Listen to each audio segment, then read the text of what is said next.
Tonight on Nation to Nation, a proposed settlement agreement for Indigenous people who suffered at what were then known as Indian hospitals was announced today, but lawyer Stephen Cooper says it is about much more than the money.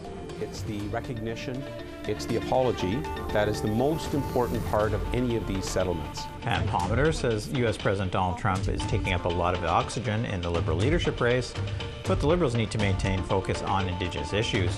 It can't be at the expense of our ongoing reconciliation efforts. They still have so much to do. NDP MP Charlie Angus says Indigenous people must be included in any government effort to fight back against the Trump tariffs. Because it's a threat not just to the nation, but the nation, of course, is on Indigenous land, and Indigenous rights have to be first and foremost protected. Welcome to Nation to Nation. I'm Fraser Needham. We start with major news out of Ottawa today. The federal government has reached a proposed settlement agreement with patients and families forced to deal with consequences of things such as sexual abuse, forced confinement, and substandard health care that were then known as Indian hospitals from 1936 to 1981. Stephen Cooper is with Cooper Regal, one of the firms representing litigants in a class action lawsuit originally filed against the government. And he joins me today in studio. So thanks very much for coming in here. I know it's a super busy day for you, and you took some time out for us. So super happy day too. Let me tell you. I mean, there's still lots of work to do, but exactly, yeah. We've completed one very major step. Right, exactly, yeah. So it is. It's a happy day, but I guess at the same time, we saw the survivors didn't take any questions at the press conference.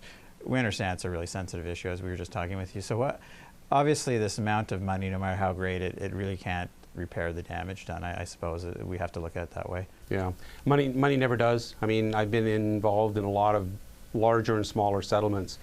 Money's a factor, okay, but it comes and goes. And my experience is always that it's the recognition, it's the apology that is the most important part of any of these settlements. I've sat in with survivors, residential school survivors and other survivors, with nobody in the room knowing whether they were eligible for anything. And yet the sense of relief, the outflow of emotion, the crying, the hugging, that's really what it's all about. It's people believe us. We can tell our story now. That's the most important part of these class actions. I know that people have difficulty believing that the money is a lesser function. That's my experience over 30 years.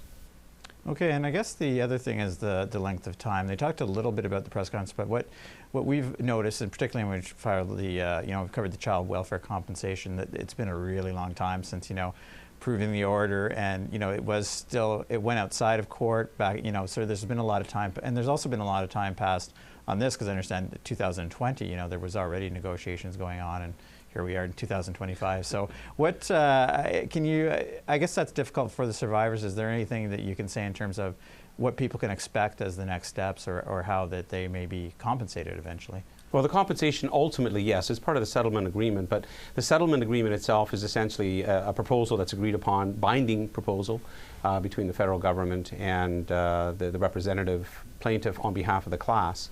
It still has to be approved by the court, and courts are not rubber stamps for anything. Particularly something as significant as this. The court has to be convinced that the settlement is fair and just and a reasonable resolution in the interest of the class. So the government of Canada says it is. The 8 lawyers that have been actively working on this say it is, but ultimately it's up to the court. So eligibility and compensation will depend on the outcome of the hearing on June 10th and 11th. Okay, and maybe you can I noticed that the question was asked in terms of time to the minister. He said it would work a little bit differently than maybe the child welfare compensation, in terms that money will begin to flow as claimants are being approved. Can you highlight that? Yeah, there's 2 basic categories of these types of settlements. There are capped funds in which there's X number of dollars. We have to get all of the eligible recipients identified, and then it's divvied up. So for example, in the Labrador residential school file, that we settled partway through the trial, there was a set sum of money. And until all of the eligibility had been determined, we weren't able to cut any checks. And in the end, it was about, I think, 95 or 96% of the eligible amounts were paid. So if somebody was entitled to $1,000, they'd get $960 or something like that. Okay, this is based on the basis of claims paid, which means that there is no cap. Okay, what it means is that if you're eligible, you'll get a check. Okay, so for that reason, we don't have to wait. And what it does as well is it gives us the opportunity to have extended periods of time, years rather than months in some instances, to allow those who think they might be eligible to apply. When you have a capped fund, it's incredibly important to balance a reasonable amount of time with the fact that as that time goes, people are literally dying. So this is of the former type, not the latter type.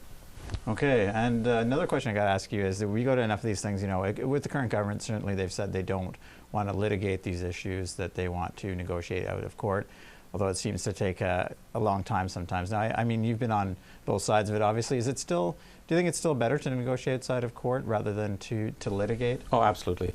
And that's true of class actions, and it's true of individual actions and mass actions. The individuals that we represent, particularly these Indigenous historical claims, are often elderly. They're often having great difficulty even admitting what happened.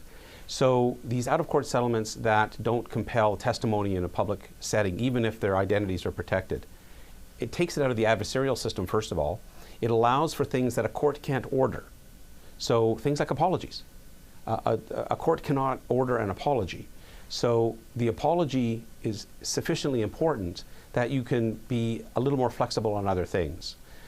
It's not true, though, that the government is not litigating these things.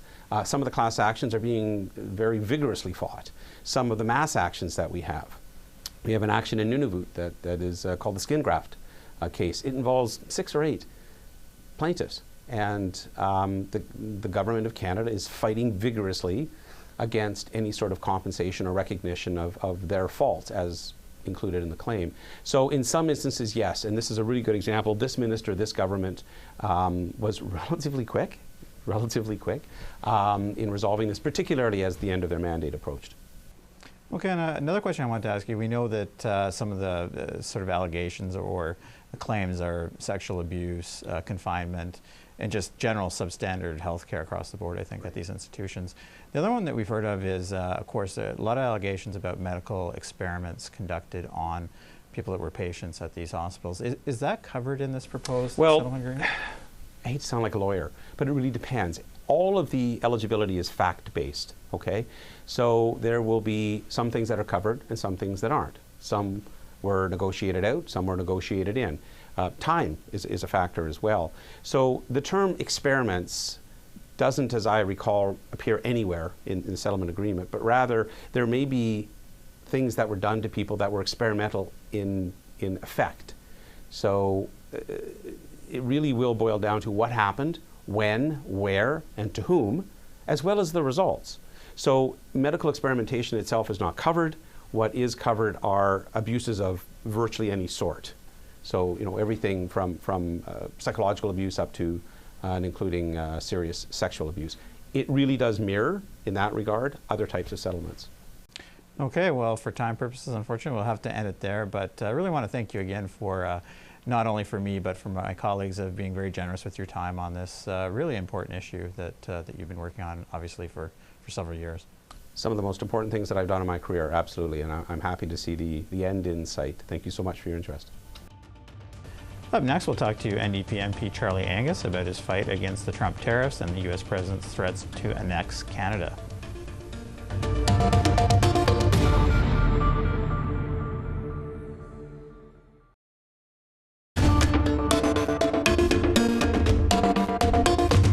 Welcome back. After months of threats, U.S. President Donald Trump went ahead this week and placed tariffs on Canadian exports. He also continues to threaten to annex Canada. NDP MP Charlie Angus has been going hard defending this country against the Trump threat since it all started. He's part of a resistance group called Pledge for Canada.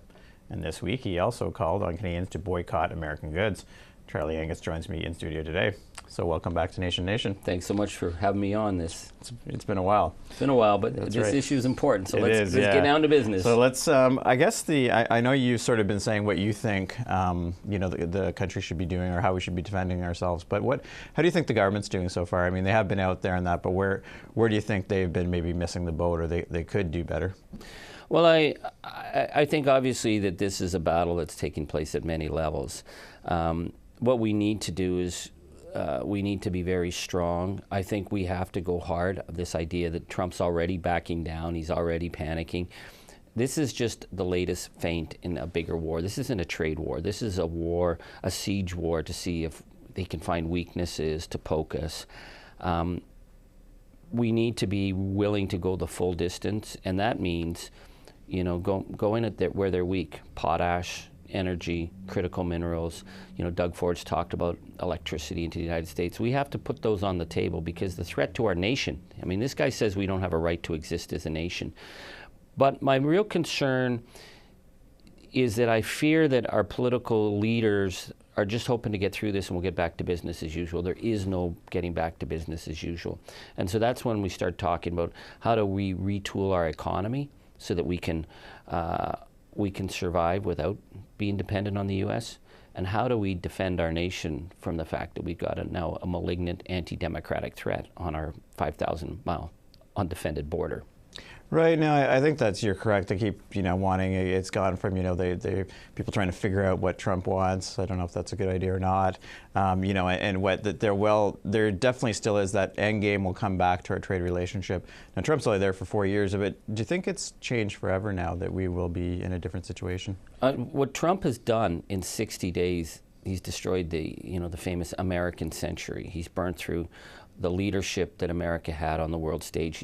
I was just in Brussels at the NATO meetings where they were torching, 80-year alliances with key democratic allies and partners, and then the disgraceful treatment of President Zelensky. And add that to the fact that we have now America in this axis of evil with Russia and North Korea. That's how do you come back from that? How do you build trust after you've signed trade agreements? Trump signed the free trade agreement, and now he's raging against it. It sends a message that America can't be trusted. So I know that many of the Democrats in the U.S. are telling us, oh, just wait 2 years, we'll get control of the House. But I think that the damage to American democracy is deeper than that.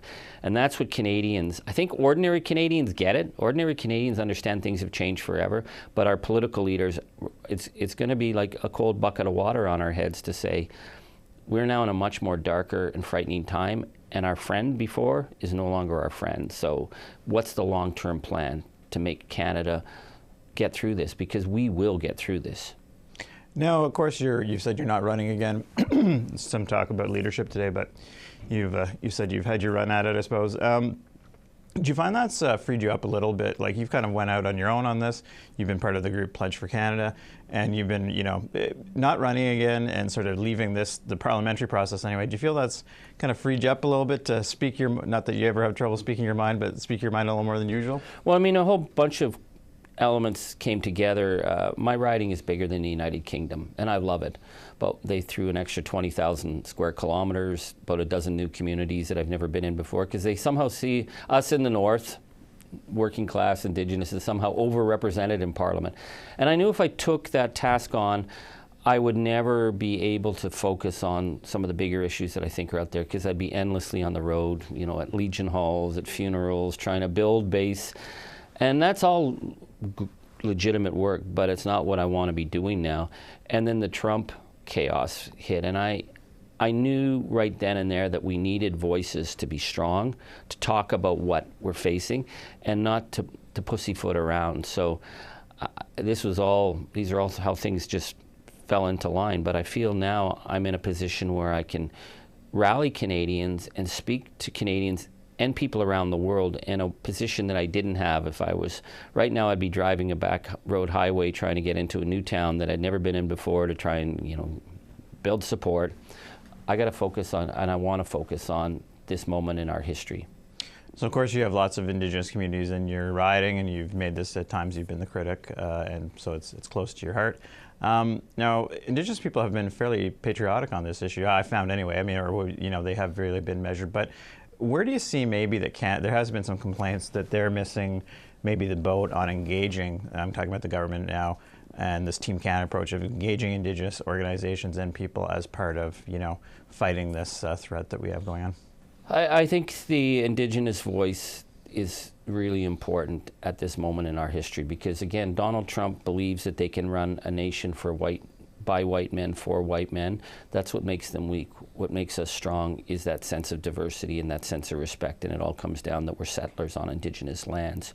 When we set out to build the Pledge for Canada, which I encourage people to sign Pledge for Canada, and we were trying to get key Canadians to sign on initially to show that this was a cross-Canada vision of defending our values, you know, it was amazing to have Pam Palmater say, yeah, I'll sign up. I mean, Pam is an amazing advocate and a fighter against many of Canada's colonial practices, but understands the importance of defending us. Cindy Blackstock was one of the key people to sign up. I've been speaking to many Indigenous leaders that I know who understand the threat, because it's a threat not just to the nation, but the nation, of course, is on Indigenous land, and the Indigenous rights have to be first and foremost protected. So I think the government should be looking at greater outreach, but I also encourage Indigenous leaders to take this moment and define it on their terms, because we have to show that front across the board, and everyone right now is together. All right, well, we'll have to end it there, but just want to say thanks very much for being a guest on our show. And you're always welcome back in whatever capacity you decide to do in your next chapter. I'm sure you'll be, as you say, politically involved in some sense, probably. I will be, and I hope to be still working in the First Nation communities in the long term, because that's where the heart is. Right, okay. Well, good luck in your next chapter, and thanks again. Thank you. Up next, we'll talk to Toronto Metropolitan University Professor Pam Palmater about the Trump tariffs, Liberal leadership race, and where Indigenous people fit in.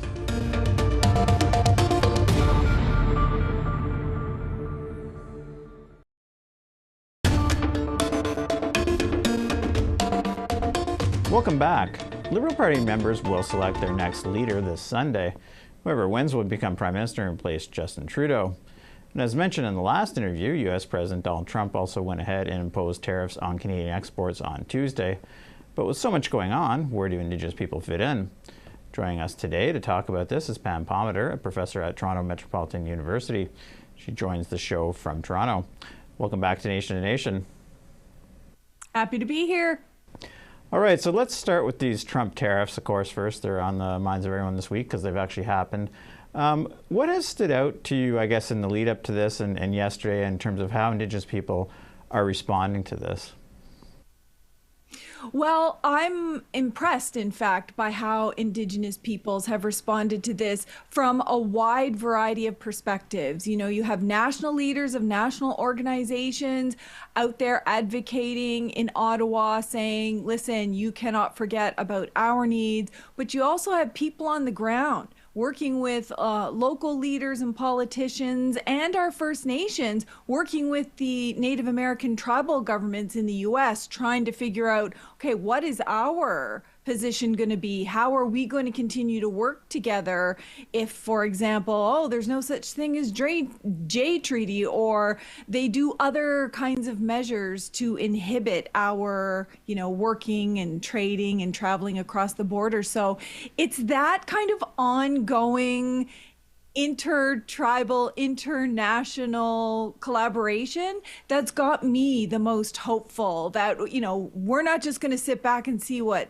politicians do. We're going to make sure that we're dealing with this on the ground.